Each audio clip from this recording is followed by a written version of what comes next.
আর তিনি আমেরিকার সব প্রেসিডেন্টের গডফাদার জর্জ বুশেরও। বুশ সম্পর্কে আমার মন্তব্যটা দেখবেন ভিডিও ক্যাসেট টেররিজম এন্ড জিহাদ, ইসলামিক দৃষ্টিকোণ থেকে। এরকম আরো অনেক উদাহরণ দেওয়া যায়। দক্ষিণ আফ্রিকায় কিছুদিন আগেও বর্ণবাদী শ্বেতাঙ্গ সরকার শাসন করত। এই শ্বেতাঙ্গ বর্ণবাদী সরকার বন্দী করেছিল নেলসন ম্যান্ডেলাকে। 25 বছর তাকে আটকে রাখা হয়েছিল। তারা বলতো এই লোক হলো 1 নম্বর সন্ত্রাসী। পরবর্তীতে দক্ষিণ আফ্রিকায় এই বর্ণবাদ সরকার ক্ষমতা হারালে নতুন সরকার গঠিত হল। তারা ম্যান্ডেলাকে মুক্ত করে দিল। এরপরে তিনি পেলেন শান্তির জন্য নোবেল পুরস্কার। চিন্তা করেন, 1 নম্বর সন্ত্রাসী নোবেল প্রাইজ পেলেন শান্তির জন্য। এমন না আগে খারাপ ছিলেন পরে ভালো হয়েছেন, এমনও না আগে খুনি ছিলেন পরে ভালো হয়েছেন। সেই একই কাজের জন্য, যে জন্য তাকে সন্ত্রাসী বলা হয়েছে, সেই কারণে শান্তিতে নোবেল পেলেন। এখন আমরা যেটা বুঝতে পারি, এটা হলো মিডিয়ার প্রতারণা। যখন যে ক্ষমতায় থাকে সে মানুষকে যে লেবেল লাগিয়ে দেয় সেটা গেঁথে যায়। হতে পারে সত্যি বা মিথ্যা, সেটা আলাদা ব্যাপার। তারা এখন ক্ষমতায়, মিডিয়াও এখন তাদের নিয়ন্ত্রণে। তারা একজন মানুষকে যেভাবে তুলে ধরে সেই লেভেলটাই তখন সেখানে স্থায়ী হয়ে যায়। সেজন্য কোনো লেভেল দেওয়ার আগে আপনাকে এটা দেখতে হবে লোকটার এই কাজগুলোর পেছনে উদ্দেশ্যটা কি, তারপরে লেভেলটা দেন। কোরআন পরিষ্কারভাবেই বলছে, সূরা মাইদার 32 নম্বর আয়াতে উল্লেখ করা হয়েছে, যদি কোনো মানুষ অন্য কোনো মানুষকে হত্যা করে, যদি সেটা নরহত্যা বা দুনিয়ার ধ্বংসাত্মক কাজের অপরাধে না হয়, তাহলে সে যেন পুরো মানুষ জাতিকেই হত্যা করল। বেশিরভাগ ধর্মই বলে নিরীহ মানুষকে হত্যা করা অন্যায়। কোরআন এখানে আরেক ধাপ এগিয়ে বলছে, যদি কোনো নিরীহ মানুষকে হত্যা করো তাহলে যেন পুরো মানুষ জাতিকেই হত্যা করলে। এখানেই শেষ না, এরপরে কোরআন আরো বলছে, যদি কেউ কোনো মানুষকে বাঁচায় তাহলে সে যেন পুরো মানুষ জাতিকেই বাঁচালো। আমি বিভিন্ন ধর্মের উপর একজন ছাত্র। আমি পবিত্র কোরআন ছাড়া আর কোনো ধর্মগ্রন্থে এমন কোনো কথা দেখিনি। বেশিরভাগ ধর্মগ্রন্থই বলছে নিরীহ মানুষ হত্যা করা উচিত না। কোরআন আরেক ধাপে গিয়ে বলছে, যদি তুমি কোনো নিরীহ মানুষকে হত্যা করো তাহলে পুরো মানুষ জাতিকেই হত্যা করলে, আর যদি কোনো মানুষের জীবন বাঁচাও তাহলে পুরো মানুষ জাতিকেই বাঁচালে। তারপরও ইসলামকে তারা বলে একটা অসহিষ্ণু ধর্ম। এখানে আমি বলবো, ইসলাম একটা অসহিষ্ণু ধর্ম। ইসলাম ধর্ম অসহিষ্ণু দুর্নীতির বিরুদ্ধে, ইসলাম ধর্ম অসহিষ্ণু অন্যায়ের বিরুদ্ধে, ইসলাম একপেশে দৃষ্টিভঙ্গির বিরুদ্ধে অসহিষ্ণু, ইসলাম ধর্ম অসততার বিরুদ্ধে অসহিষ্ণু, ইসলাম ধর্ম বর্ণবাদের বিরুদ্ধে অসহিষ্ণু, ইসলাম অসহিষ্ণু অত্যাচারের বিরুদ্ধে। এটা একটা অসহিষ্ণু ধর্ম। থিওরিটিক্যালি সব দেশের সরকারই বলে যে প্রতারণা করা অন্যায়। সব দেশেরই সরকার আর সবগুলো ধর্মই বলবে যে দুর্নীতি করা অন্যায়। সব মানুষই বলবে একপেশে দৃষ্টিভঙ্গি অন্যায়, বর্ণবাদী আচরণ অন্যায়, কাউকে অত্যাচার করা অন্যায়। তবে এগুলো শুধু থিওরি। বেশিরভাগ দেশেই দুর্নীতি আছে, বেশিরভাগ দেশে মানুষ প্রতারিত হচ্ছে। আর ইসলাম ধর্ম এইসব কাজ, এইসব অন্যায়ের বিরুদ্ধে। বিভিন্ন দেশেও এগুলো প্রতিরোধ করা হয়। মানছি যে ইসলাম একটা অসহিষ্ণু ধর্ম। ইসলাম ধর্ম সহ্য করতে পারে না সেই জিনিসগুলো যেগুলোর ব্যাপারে আল্লাহ জানেন যে এটা মানুষের জন্য ভালো না।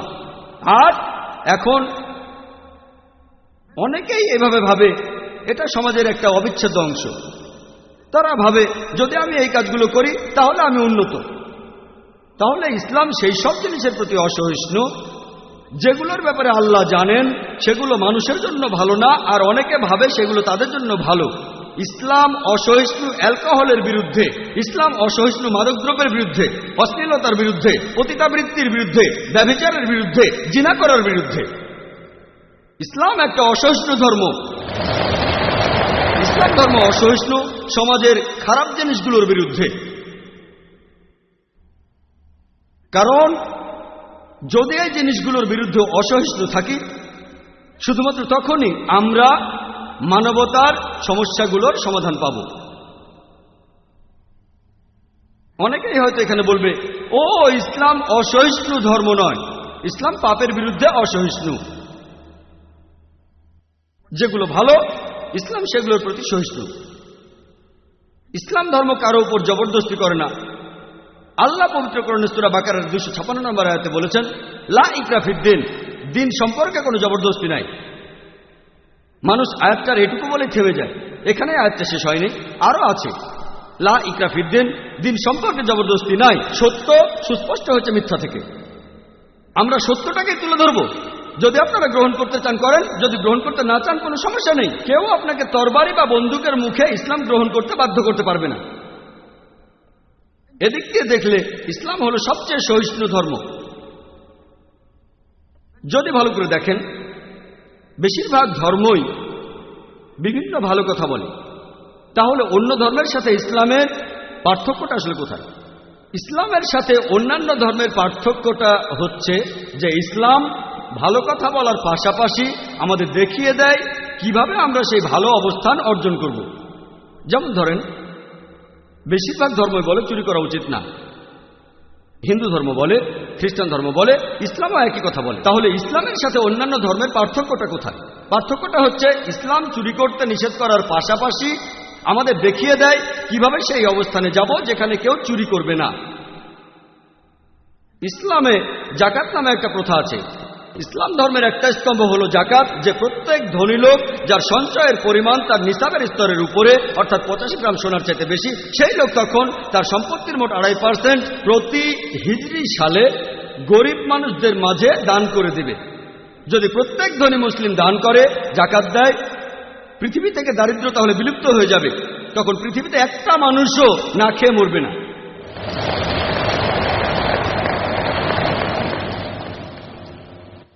যদিও এভাবে একটা মানুষও না খেয়ে মরবে না, তারপরও কিছু মানুষ থাকবে যারা তখনও চুরি করবে, সহজে বড়লোক হওয়ার জন্য, তাদের অন্যায় আশা পূরণের জন্য।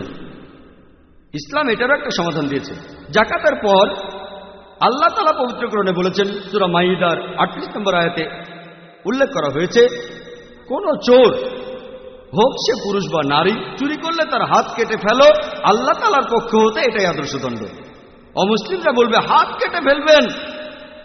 এই একবিংশ শতাব্দীতে ইসলাম একটা বর্বর ধর্ম, একটা নিষ্ঠুর জীবন দর্শন। আর তারা ভাবে সৌদি আরবের লোকজনদের মধ্যে প্রতি 2 জনে 1 জন, এই লোকগুলো মনে করে প্রতি 2 জনে 1 জন লোকের হাত সেখানে কাটা। আমি সৌদি আরবে বেশ কয়েকবার গিয়েছি, 20-30 বারেরও বেশি হবে। আমি সেখানে এমন একজন মানুষকেও দেখিনি যার হাত কেটে ফেলা হয়েছে। অবশ্য সেখানে কিছু লোক আছে যাদের হাত কেটে ফেলা হয়েছে, তবে আইনটা এত কঠিন যে কেউ চুরির আগে কয়েকবার চিন্তা করবে।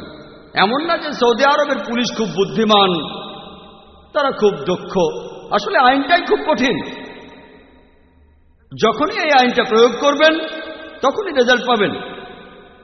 আর যদি আইনটাকে সহজ করে দেন, সৌদি আরবের আইনটা যদি শিথিল হতো, তাহলে সৌদি আরবে চুরি চামারি শুরু হয়ে যেত। এখন আমেরিকার দিকে তাকান, পৃথিবীর মধ্যে সবচেয়ে উন্নত দেশ। এটা কি জানেন, আমেরিকাতে চুরি আর ডাকাতির ঘটনা খুব বেশি ঘটে। আপনাদের একটা প্রশ্ন করি, এখন যদি আমেরিকা ইসলামিক শরিয়া প্রয়োগ করা হয় যে প্রত্যেক ধনী লোক যার সঞ্চয়ের পরিমাণ 85 গ্রাম স্বর্ণের তুলনায় বেশি, সে তার অতিরিক্ত সম্পদের 2.5% জাকাত দেবে। তারপরে যদি কেউ চুরি করে তাহলে তার হাত কেটে ফেলা হবে। আপনাদের প্রশ্ন করি, তখন আমেরিকাতে চুরি আর ডাকাতির ঘটনা এটা কি বেড়ে যাবে, একই রকম থাকবে, নাকি কমে যাবে? এটা কমে যাবে। এটা একটা প্র্যাকটিক্যাল আইন। এখানে উত্তর দিতে আপনাদের কোনো কষ্ট হবে না, এটাই যুক্তির কথা। ইসলামিক শরিয়া প্রয়োগ করেন, তারপর রেজাল্টটা দেখেন। আর ইসলাম হলো মানবতার সমস্যার একমাত্র সমাধান। আমি আরেকটা উদাহরণ দিচ্ছি। বেশিরভাগ ধর্মেই বলা হয় যে মহিলাদের উত্ত্যক্ত করা উচিত না, মহিলাদের ধর্ষণ করা উচিত না। হিন্দু ধর্ম এই কথা বলছে, খ্রিস্টান ধর্ম বলছে, ইসলামও একই কথা বলছে।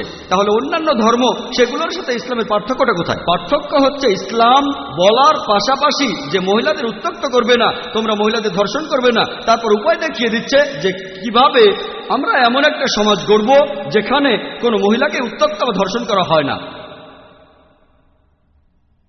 ইসলাম আমাদের বলেছে হিজাবের নিয়ম সম্পর্কে। বেশিরভাগ মানুষ তারা মহিলাদের হিজাব নিয়ে কথা বলে, তবে আল্লাহ তাআলা এই কোরআনে প্রথমে পুরুষের হিজাবের কথা বলেছেন, তারপর মহিলাদের হিজাব। আল্লাহ পবিত্র কোরআনে বলেছেন, সূরা নূরের 30 নম্বর আয়াতে উল্লেখ করা হয়েছে, মুমিন পুরুষদেরকে বলো তারা যখন কোনো মহিলাদের দিকে তাকায় তখন মাথায় কুচিন্তা আসলে, মাথায় বাজে চিন্তা আসলে সে যেন দৃষ্টি নিচু করে।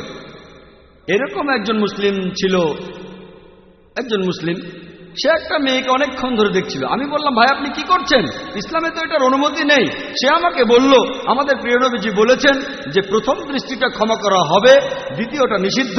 আমি প্রথম দেখাটাই শেষ করিনি।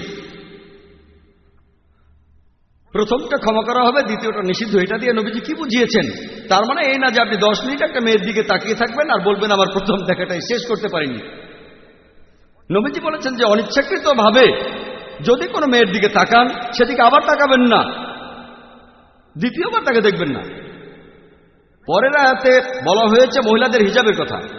আল্লাহ পবিত্র কোরআনে সূরা নূরের 31 নম্বর আয়াতে বলেছেন, আল্লাহ বলেছেন, আর মুমিন নারীদেরকে বলো তারা দৃষ্টি সংযত করবে, লজ্জাস্থান হেফাজত করবে। সাধারণত যে অংশ দেখা যায় সেটা ছাড়া যেন তাদের সৌন্দর্য প্রকাশ না করে। তারা যেন মাথায় কাপড় দেয়, বক্ষদেশ আবৃত করে। তারা তাদের সৌন্দর্য প্রকাশ করবে শুধুমাত্র তাদের বাবা, তাদের ভাই, স্বামী, এমন কিছু নিকটাত্মীয়ের সামনে, সেই সব পুরুষের সামনে যাদেরকে বিয়ে করতে পারবে না। এক কথায় হিজাবের মোট 6টা নিয়ম আছে, পবিত্র কোরআনে বলা হয়েছে এবং নবীজি সাল্লাল্লাহু আলাইহি সাল্লামের হাদিসেও আছে। প্রথমটা হচ্ছে হিজাবের সীমা। পুরুষদের জন্য হিজাব নাভি থেকে হাঁটু পর্যন্ত, মহিলাদের ক্ষেত্রে পুরো শরীর ঢাকতে হবে। যে অংশ অনাবৃত থাকতে পারে সেটা মুখমণ্ডল আর কবজি পর্যন্ত হাত। বাকি 5টা নিয়ম পুরুষ আর মহিলাদের জন্য একই। দ্বিতীয়টা হচ্ছে তাদের পোশাক এমন আঁটোসাঁটো হবে না যাতে শরীরের গঠন বোঝা যায়। তৃতীয়, তারা যে পোশাক পরবে সেটা এমন স্বচ্ছ হবে না যাতে পোশাকের ভেতরে দেখা যায়। চতুর্থ, তাদের পোশাক এতটা আকর্ষণীয় হবে না যাতে বিপরীত লিঙ্গের আকর্ষণ হয়। পঞ্চম, পোশাক অবিশ্বাসীদের পোশাকের মতো হবে না। আর ষষ্ঠ, তাদের পোশাক বিপরীত লিঙ্গের পোশাকের মতো হবে না।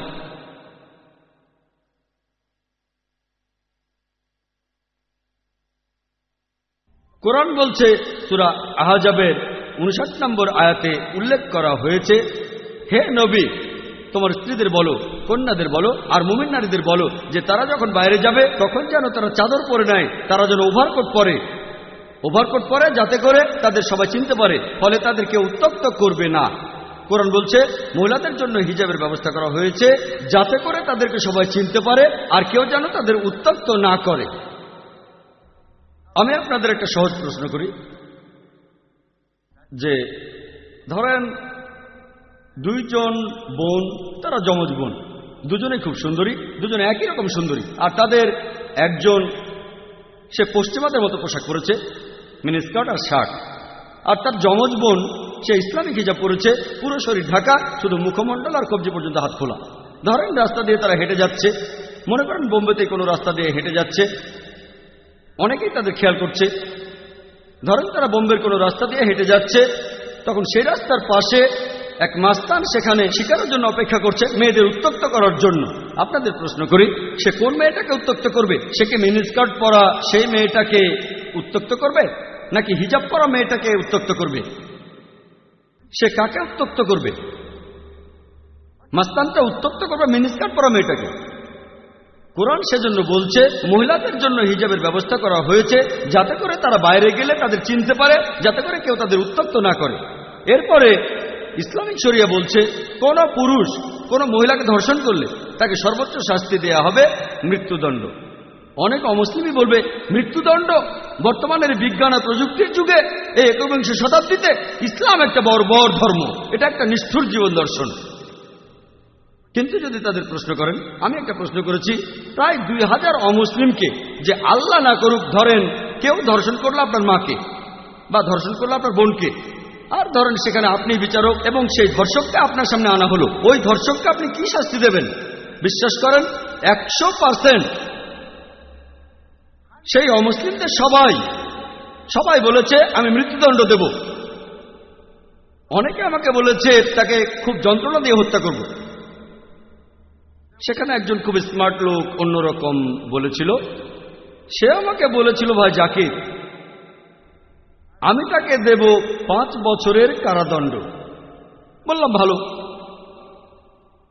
তারপর বললাম যে আমেরিকার পরিসংখ্যান অনুযায়ী সেই সব লোকগুলো ধর্ষণের দায়ে যাদের সাজা হয়েছে আর যারা কারাদণ্ড ভোগ করেছে তারা বের হয়ে আসলে 95% আবার ধর্ষণ করে। যদি চান আপনার মা আবার ধর্ষিত হোক সেটা আপনার ব্যাপার, আমরা মুসলিমরা এটা চাই না। সে তখন বলল এরকম যদি হয় তাহলে তো প্রথমেই মৃত্যুদণ্ড দেব।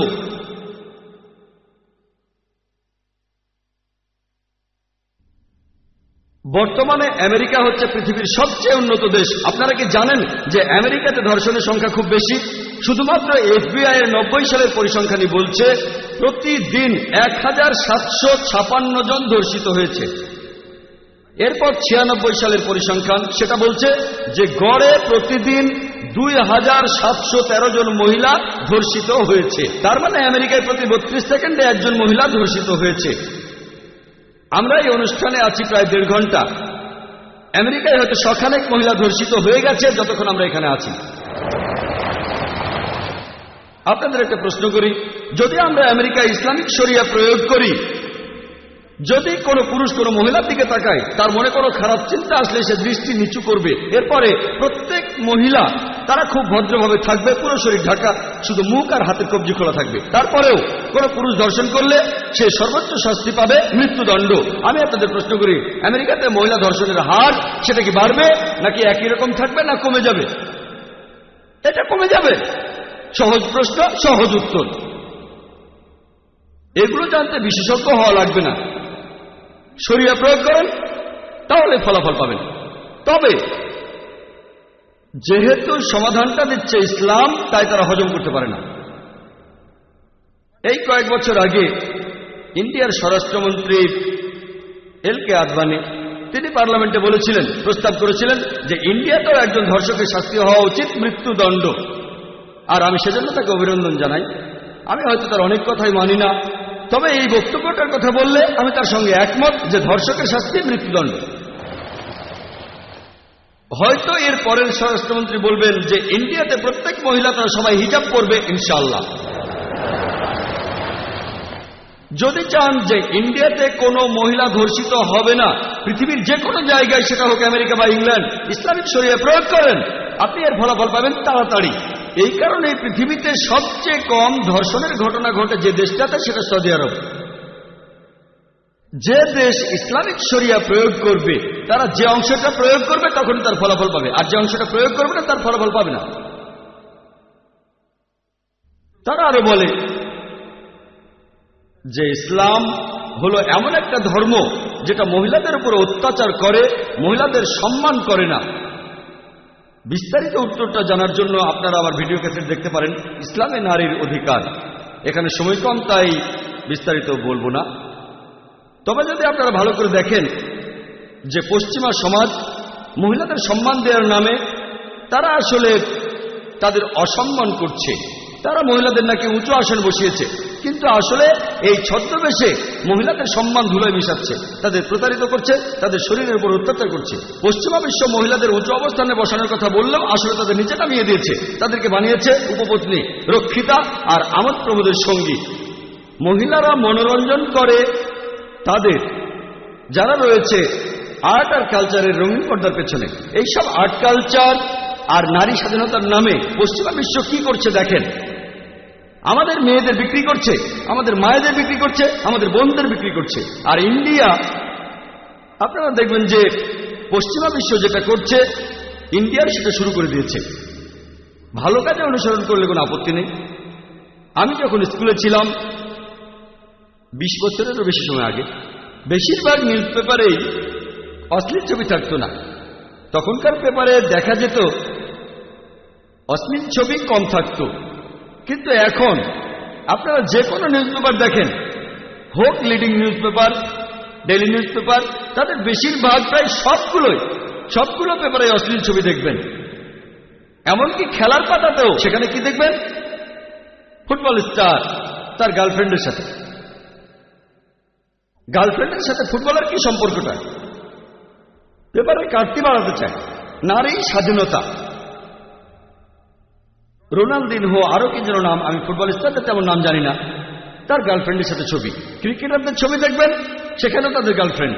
তাহলে এমনকি খেলার পাতাতেও মেয়েদের ছবি যেখানে থাকবে না, সেখানে গার্লফ্রেন্ডদের ছবি থাকবে। অনেক নিউজ পেপারে দেখবেন, আর অনেক পেপারে বিশেষ সংখ্যা থাকে। বিশেষ সংখ্যা যেমন টাইমস অফ ইন্ডিয়া সবচেয়ে বিখ্যাত নিউজ পেপার, পৃথিবীর মধ্যে ইংরেজি ভাষায় সর্বাধিক বিক্রি হওয়া নিউজ পেপার, পৃথিবীর মধ্যে সবচেয়ে বেশি বিক্রি হওয়া পেপার। এর বিশেষ সংখ্যা হল বোম্বে টাইমস। আর বোম্বের মানুষজন জানে যে বোম্বে টাইমস কি কথা বলতে পারে, বিশেষ করে 3 নম্বর পৃষ্ঠায়। এটা তাদের কৌশল, আমি এটা মানছি। এই কৌশলে কাজ করে ইন্ডিয়া টাইমসের বিক্রি বেড়ে গেছে।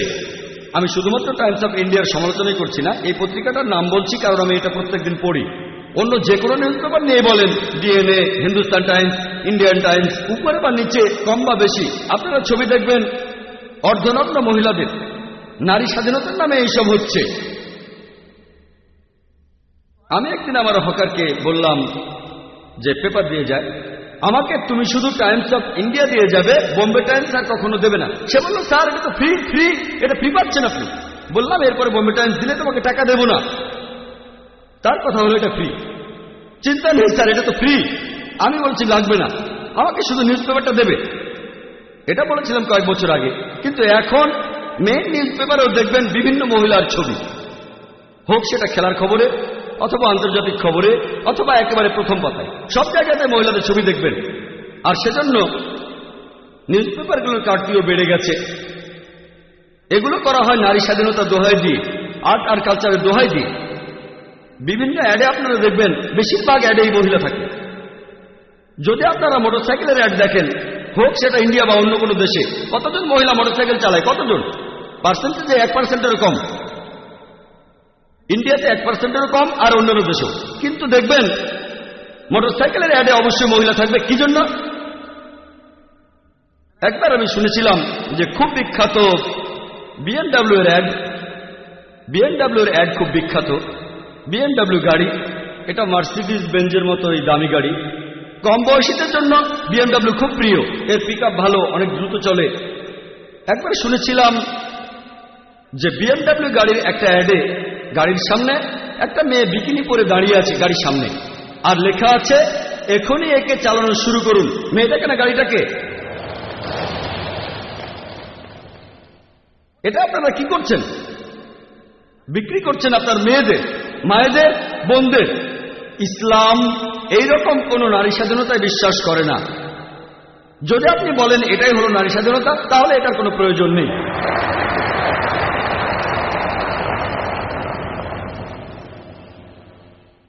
আমাদের বোনদের ভালোবাসি, মায়েদের ভালোবাসি, স্ত্রীদেরকে ভালোবাসি, ভালোবাসি, শ্রদ্ধা করি, তাদেরকে রক্ষা করতে চাই। আমরা তাদের সমান অধিকার দেই। ইসলাম ধর্মে নারীর অধিকার সম্পর্কে বিস্তারিত জানতে চাইলে আমার ভিডিও ক্যাসেট দেখতে পারেন, ইসলাম ধর্মে নারীর অধিকার।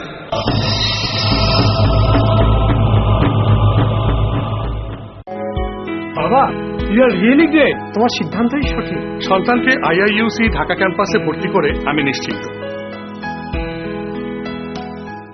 আপনার সোনামণির জন্য মাল্টিমিডিয়া পিসির আরও উপহার, সহজ কোরআন শিক্ষা, মাতৃভাষায় কোরআন শিক্ষা, সহজ উপায়ে নামাজ শিখি, সহজ উপায়ে পড়তে শিখি, আনন্দের মাঝে পড়া শিখি, ছোট্ট মণিদের ইংরেজি শিক্ষা ও আকর্ষণীয় ডাবিংকৃত কার্টুন অনাথ শিশু সিম্বার গল্প।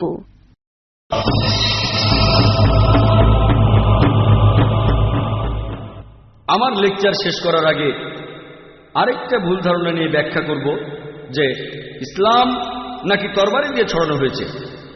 অনুবাদ করলে হবে শান্তি ছড়ানো হয়েছে তরবারি দিয়ে, ছড়িয়েছে তরবারির মাধ্যমে। আপনারা হয়তো দেখেছেন আমাদের এখানে প্যানেলের এক্সিবিশনে কমন ভুল ধারণাগুলো নিয়ে বলেছি। কমন কিছু ভুল ধারণা, যেমন পৃথিবী নাকি সমতল, বর্গক্ষেত্র আর ত্রিভুজ সমান, 2+2 = 5, ইসলামিক সন্ত্রাস, এগুলো একই। আমাদের পৃথিবী সমতল নয়, কমন একটা ভুল ধারণা। 2 আর 2 যোগ করলে 5 হয় না। একইভাবে ইসলাম আর সন্ত্রাস দুটো একে অন্যের বিপরীত। তবে অনেকের মধ্যে এই ভুল ধারণা আছে, আর এ ব্যাপারে সুন্দর একটা জবাব দিয়েছেন ডিলেসি ওলেরি, খুব বিখ্যাত ঐতিহাসিক। তার বই ইসলাম অ্যাট দ্য ক্রস রোড, সে বইতে তিনি বলেছেন যে ইতিহাসে এটা খুব স্পষ্ট যে মুসলিমরা তরবারি হাতে নিয়ে পৃথিবীর বুকে দাপিয়ে বেড়াচ্ছে, সবাইকে জোর করে মুসলিম বানাচ্ছে। এটা ইতিহাসের সবচাইতে বড় আষাঢ়ে গল্প, যেটা ঐতিহাসিকরা বারবার বলেছেন। এটা সবচাইতে বড় আষাঢ়ে গল্প, যেটা ঐতিহাসিকরা বারবার বলেছেন। ইতিহাস ঘাটলে দেখবেন যে মুসলিমরা, আমরা স্পেনে 800 বছর শাসন করেছি, সেখানে কাউকে জোর করে মুসলিম বানায়নি, এমনকি সেখানে ইসলাম ধর্মটা প্রচারও করিনি। কিছুদিন পরে ক্রুসেডাররা আসলো আর মুসলিমদের তাড়িয়ে দিল। সেখানে একজন মুসলিমও ছিল না যে জনসম্মুখে আজান দিতে পারে। যদি চাইতাম তাহলে সেখানে তরবারির জোরে সবাইকে মুসলিম বানাতে পারতাম, কিন্তু করিনি। মুসলিমরা আমরা আরব বিভিন্ন দেশগুলোকে শাসন করেছি গত 1400 বছর ধরে। মাঝে কিছুদিন ব্রিটিশরা আর ফ্রেঞ্চরা শাসন করেছে, তবে সব মিলিয়ে আমরা মুসলিমরা আরব বিশ্ব শাসন করেছি গত 1400 বছর। বর্তমানে আরব বিশ্বে আপনারা প্রায় 1.5 কোটি আরব দেখবেন যারা কপ্টিক খ্রিস্টান।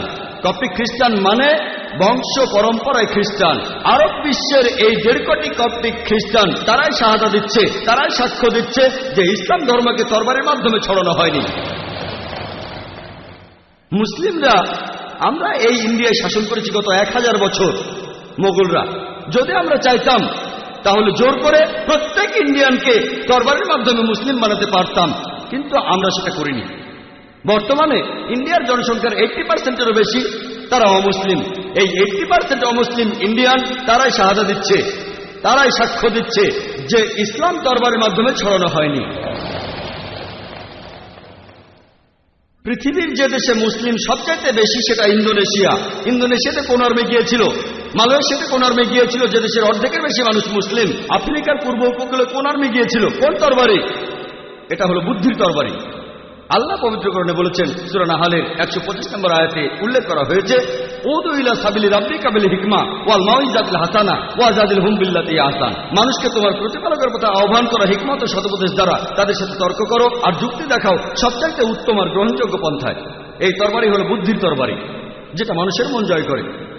লোহা আর ইস্পাতের তৈরি তরবারি না। এই তরবারি হলো বিচার বুদ্ধি ও সঠিক ধারণা, যার মাধ্যমে মানুষের মন জিতে নেওয়া যায়। প্লেন ট্রুথ ম্যাগাজিনে ছাপা হওয়া একটি আর্টিকেল অনুযায়ী, যেটা পরে 1986 সালের রিডার্স ডাইজেস্ট এয়ারবুকে আবার ছাপা হয়েছিল, সেখানে পৃথিবীর বিভিন্ন প্রধান ধর্মের অনুসারীদের সংখ্যা বাড়ার ব্যাপারে বলা হয়েছে 50 বছর সময়ের মধ্যে, 1934 থেকে 84 সালের মধ্যে সেখানে 1 নম্বর ধর্ম সবচেয়ে বেশি বেড়েছে, সেটা ইসলাম 235%, খ্রিস্টান ধর্ম মাত্র 47%। আপনাদের প্রশ্ন করি, এই 50 বছর মধ্যে কোন যুদ্ধটা হয়েছে? এই 1934 সাল থেকে 84 সালের মধ্যে, যেটার কারণে লক্ষ লক্ষ মানুষ মুসলিম হয়েছে। কোন যুদ্ধ? কোন তরবারি? এটা হলো বুদ্ধির তরবারি, যুক্তির তরবারি। বর্তমানে পরিসংখ্যান আমাদের বলছে সবচেয়ে বেশি প্রসার যে ধর্মের আমেরিকায় বা ইংল্যান্ডে, সেটা ইসলাম। ইউরোপে সবচেয়ে বেশি প্রসার যে ধর্মের, সেটা ইসলাম। আপনাদের প্রশ্ন করি, এই আমেরিকানদের ইসলাম গ্রহণে কে বাধ্য করেছে? ইউরোপিয়ানদেরকে ইসলাম গ্রহণে বাধ্য করেছে। আর মিডিয়া প্রায় বলে যে ইসলাম মহিলাদের উপর অত্যাচার করে। আপনারা কি জানেন পৃথিবীতে যেসব মানুষ ইসলাম গ্রহণ করেছে তাদের প্রায় 2/3, 65%-এরও বেশি তারা মহিলা। আমেরিকায় যারা মুসলিম হচ্ছে তাদের 65%-এরও বেশি হচ্ছে মহিলা। ইউরোপে যারা মুসলিম হচ্ছে তাদের 65%-এর বেশি হচ্ছে মহিলা। আমি আপনাদের একটা প্রশ্ন করি, যদি ইসলাম মহিলাদের উপর অত্যাচার করে, তাহলে এই আমেরিকান মহিলারা কেন ইসলাম গ্রহণ করছে? ইউরোপিয়ান মহিলারা কেন ইসলাম গ্রহণ করছে? ইন্ডিয়ান মহিলারা কেন ইসলাম গ্রহণ করছে? কেন? কারণ ইসলামে নারী জাতির বিভিন্ন সমস্যার সমাধানগুলো আছে। তারা তো সব দেখেছে, তারা সবকিছুই দেখেছে আর বুঝেছে যে শুধুমাত্র ইসলামেই নারী জাতির বিভিন্ন সমস্যার সমাধানগুলো আছে। তারপরও আপনারা দেখবেন, একথা আমি আগেও বলেছি, যে ইসলামের বিরুদ্ধে অনেক মিথ্যা খবর প্রচার করা হয়। আর মিডিয়ায় আপনারা দেখবেন যে তারা মিথ্যে খবর প্রচার করছে। তবে এটা যত বাড়ছে আপনারা 9/11-এর পরে দেখবেন এটা আরো অনেক বেশি বেড়ে গেছে। ইসলামের বিরুদ্ধে বই, মিথ্যা খবর প্রচার করা,